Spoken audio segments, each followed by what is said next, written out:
Hey Rewinders, we're on the road to Wrestlemania. So today we're rewinding back to March 29th, 1998. From Boston, Massachusetts, where WrestleMania 14 took place inside the Fleet Center, now called the TD Garden.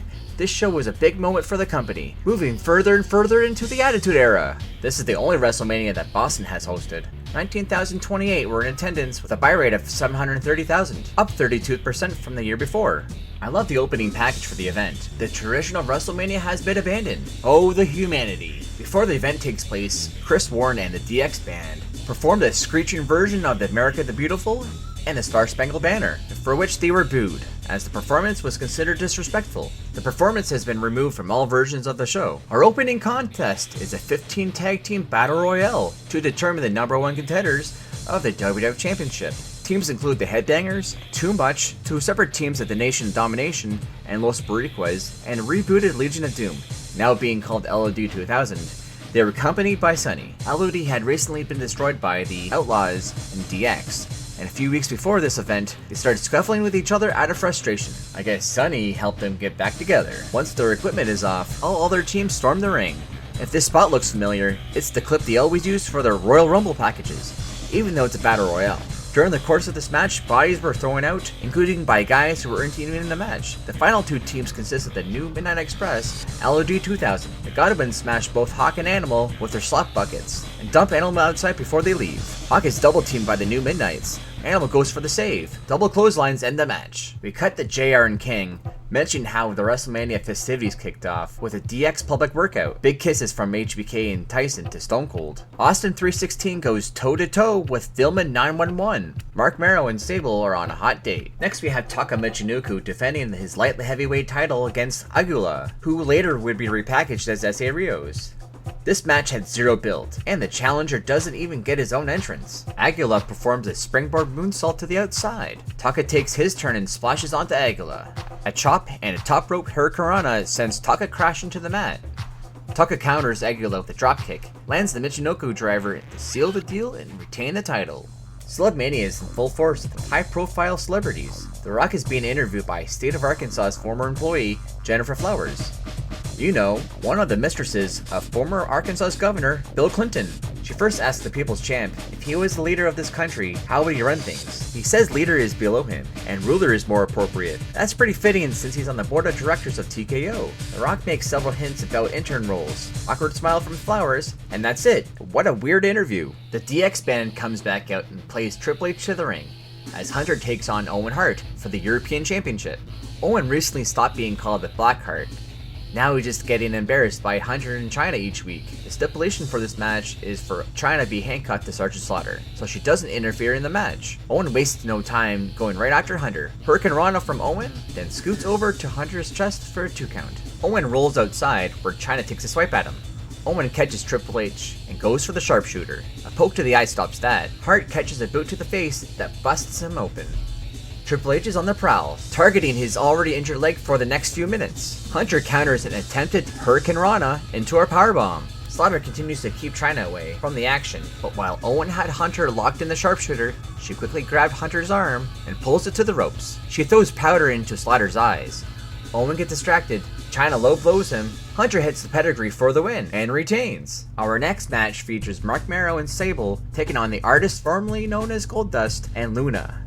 It's all about jealousy. Mark is jealous because of the fans pay attention to Sable, to the point he gets Goldust involved and cross-dresses as Sable. Luna hates Sable for living. This match has a weird dynamic, since everyone in this match is a heel except for Sable. Mark and Goldust quickly lock up, and Goldust sprawls around the ring, attacking Luna, but Sable chases Luna around the ring to a thunderous roar, only for Luna to tag right back out. A drop-down uppercut from Goldust throws Merrow back into the ropes. Goldust turns around and they both drop.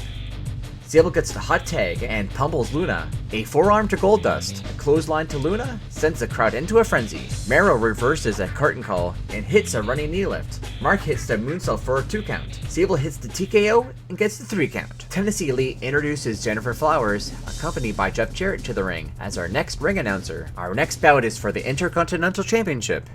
Ken Shamrock takes on The Rock. There's an added stipulation. If The Rock gets disqualified, he loses the championship. Shamrock charges right at Rocky to start the match. clothesline to the outside. Rock says to hell with it. Shamrock brings him right back inside. Rock performs the people's elbow and does his cool back roll. Ken throws a ref down. Rock picks up the chair and smashes Kenny over the head with it. Shamrock locks the ankle lock and Rocky taps. The Nation members who are at ringside try to ambush Shamrock, but Ken made short work of them. Shamrock reapplies the ankle lock to Rocky. Farouk runs to the ring, then has second thoughts about helping Rocky escape, and walks away. The refs pry Shamrock off of Rocky, and tries to calm him down, but then they pay for it. As The Rock is getting stretchered to the bag, it's announced that the referees are reversing their decision and awarding Rocky the championship bag, which makes Shamrock snap again, and takes his frustration on The Rock. Now it's time for the tag team title dumpster match, pitting the New Age Outlaws against Cactus Jack and Chainsaw Charlie. Jack sets up Road Dogg against the dumpster, only to drive his knee right into his face. There's a cool spot where Cactus Jack attempts to perform a rolling senton onto Road Dogg, but Billy Gunn hits a baseball slide onto Road Dogg to essentially push him out of the way. A nasty looking Russian leg sweep onto the dumpster. Billy Gunn thinks he's won, but Jack locks in the mandible claw onto both Outlaws. Cactus Jack sets up the ladder, and Billy Gunn joins him. Chainsaw Charlie gets hit with the cookie tray and falls right onto the ladder, where Gunn and Cactus fall right into the dumpster. They all make their way backstage, where both Outlaws are thrown onto a pallet. Chainsaw Charlie lifts up the pallet with a forklift, where they roll into the dumpster. Jack closes the lid for the win. Now it's time for our semi-main event. Kane takes on the Undertaker. But first, here comes Pete Rose to announce the next match, taunting the Boston Red Sox fans. Kane walks to the ring, hits Pete Rose with the tombstone. The crowd goes wild. The Druids come out, followed by an epic entrance from the Undertaker. Taker starts by striking his brother. Kane suplexes Taker onto the ropes, then performs the clothesline from the top rope. Taker jumps onto Kane's shoulders, where he gets face planted. Even Paul Bearer gets in on some of the action.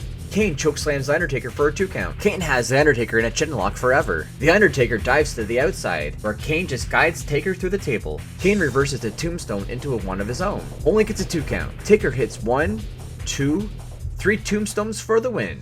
Now it's time for our main event. With Mike Tyson as special ring enforcer, Stone Cold Steve Austin takes on Shawn Michaels for the WWF Championship. HBK is wrestling injured, as he hasn't wrestled since Royal Rumble, as he suffered a lower back injury by landing on the corner of the casket.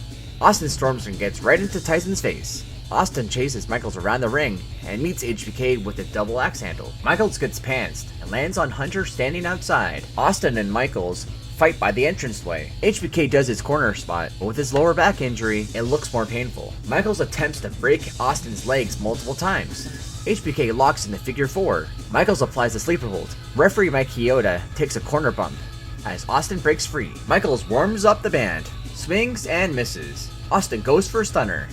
HBK throws him to the ropes. Michaels tries again. Stone Cold catches Shawn's leg, swings him around, and hits him with one of the best looking stunners. Tyson slides in and does a fast 3 count as Austin wins the title. The Attitude Era has begun. If I were to look at this show and nothing else, I would have to grade this WrestleMania as a C. The only matches worth watching would be the main event, and one could argue and say the mixed tag match. What do you think of this WrestleMania?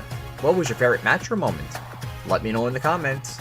Don't forget to hit like, smash subscribe, and stay tuned for more retro wrestling rewinds. Until then, stay awesome.